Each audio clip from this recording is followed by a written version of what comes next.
Have you ever wondered why the Middle East, particularly Iran, is constantly in the global news spotlight?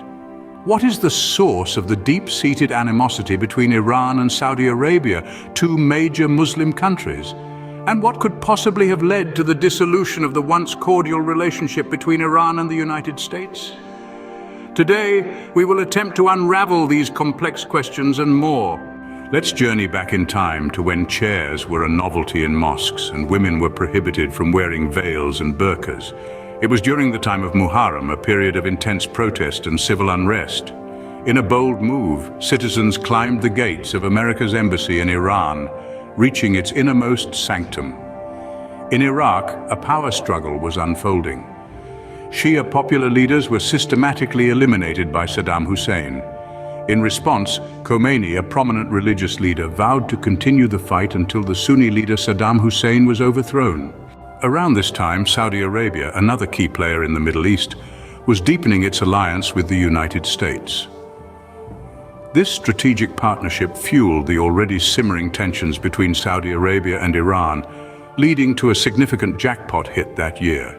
Meanwhile, Iran's nuclear program was abruptly halted when a group of unknown assailants killed all the scientists involved. Despite this setback, Iran continued to make headlines, often linked to the supply of weapons to groups like Hezbollah, Hamas, and the Houthis.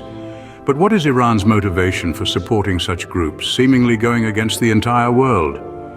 The answer lies in the intricate power dynamics of the Middle East. To understand this, we must explore the roots of the enmity between Saudi Arabia and Iran. Despite both being Muslim countries, their divergent political and religious ideologies have driven a wedge between them. Similarly, the once friendly relationship between the US and Iran has deteriorated over the years. A turning point was a recent attack on Iran's post by the US.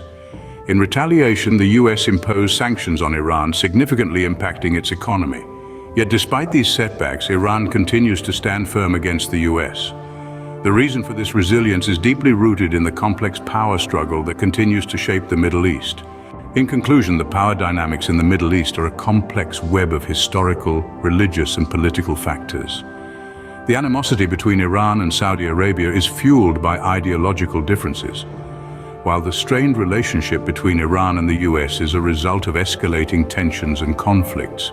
Despite the challenges, Iran remains steadfast in its stance, a testament to its resilience amidst the ongoing power struggle. Today, we've embarked on a journey to understand these complexities, shedding light on the intricate power dynamics of the Middle East. The region remains a hotbed of global attention, and understanding its history and current state of affairs is crucial for any political. Ever pondered on the fundamental difference between Sunni and Shia Muslims? To understand this, we must first dive deep into the annals of history, shortly after the death of Prophet Muhammad. A division arose within the Muslim community concerning the rightful successor, the new caliph. One faction supported Prophet Muhammad's friend Abu Bakr, while the other vouched for his son-in-law Ali. This disagreement led to a significant divide. Those endorsing Abu Bakr became known as Sunni Muslims, and those supporting Ali were referred to as Shia Muslims. Now, if one was to glance at a global map, the light green countries, including India, represent areas with a Sunni Muslim majority. Simultaneously, the dark green countries like Iran, Iraq, and Yemen are predominantly Shia Muslim. In the grand scheme of things, Shia Muslims are relatively fewer than Sunni Muslims. In the global Muslim population, Sunni Muslims make up about 87 to 90%, while Shia Muslims constitute around 7 to 10%. However, it's essential to note that not all Muslims share the same cultural background. For instance, the culture of Shia Muslims in Iran significantly differs from that of Sunni Muslims in Arab nations. Despite being situated in the Middle East, Iran, a predominantly Shia Muslim country, prides itself on its unique cultural identity, distinct from Arab culture. Arabic is not the primary language here. Instead, Persian is widely spoken. The Middle East, as we know it, has no officially defined map, but it generally comprises 17 countries, 13 of which are Arab nations. Iran is not among these 13. The Sunni Muslim population from Arab nations dominates the Middle East. The historical conflict between Shia and Sunni Muslims is evident in various events and conflicts, including the Iran-Saudi proxy conflict, the Iran civil war, the Syria civil war, the Bahrain uprising, or ISI's Shia persecution in 2014. Understanding this divide is crucial to comprehending the geography and politics of the Middle East. Iran, formerly known as Persia, due to its geopolitical location and resources, has always been a point of interest for superpowers. Its strategic position, bordering South Asia and the Arab nations, and its proximity to the Persian Gulf and the Arabian Sea, make it a significant player in global trade. The Strait of Hormuz, a key transit point for world trade, lies here. If blocked, it could halt 20% of the world's oil flow in a short span. Iran is also abundant in oil and natural gas reserves. But despite these advantages, the country faces significant internal challenges. As it stands today, 28% of Iran's population lives in poverty, and an alarming 40% is on the brink of falling into poverty within the next 2 years. In summary, the divide between Sunni and Shia Muslims dates back to a disagreement over the rightful successor to Prophet Muhammad. Today, Sunni Muslims make up the majority of the global Muslim population, while Shia Muslims are fewer in number. Each group has distinct cultural differences and geographical spread. Understanding these differences not only sheds light on the religious divide, but also helps comprehend the complex geopolitical landscape of the Middle East. Differences in beliefs, customs, and political landscapes have shaped the world as we know it, influencing the course of history and the future alike. Now let's dive into a time when the world was a different place. The year is 1800, and the Qajar dynasty rules Iran under the reign of Fath Ali Shah Qajar. In Iran's societal structure, religious scholars known as ulama held significant sway.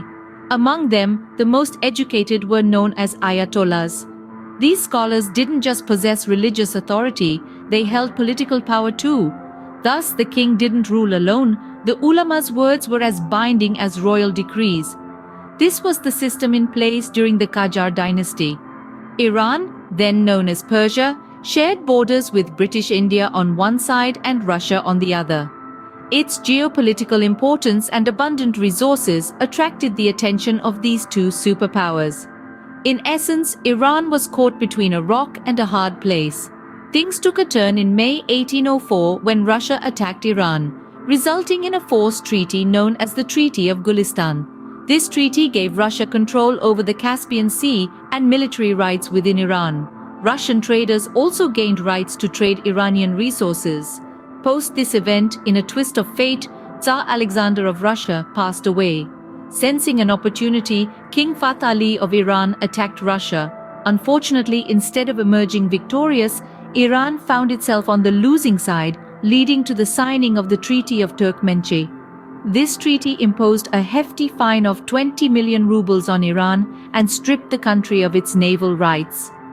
As with any international incident, these events had a significant impact on the markets, causing fluctuations that affected traders worldwide. For beginners in the stock market, understanding these events and their implications can be challenging. Market Wolf, a trading platform designed specifically for beginners, offers a solution. With features like stop loss and profit marking, it helps manage risk while maximizing profit. Fast forward to October 1834, Fath Ali Shah passes away, and his son Muhammad Shah ascends the throne. Upon his death, his son Nasser al-Din Shah takes over the reins, marking the beginning of an aggressive era. In closing, we've seen how religious and political power dynamics, coupled with geopolitical significance and resource abundance, shaped Iran's history during the rule of the Qajar dynasty. We've also observed how international incidents influenced the global market, underscoring the interconnectedness of world events. Lastly, we've highlighted how platforms like Market Wolf can help navigate these complex economic landscapes. History indeed is a fascinating tapestry, woven with threads of belief, culture, politics, and resources.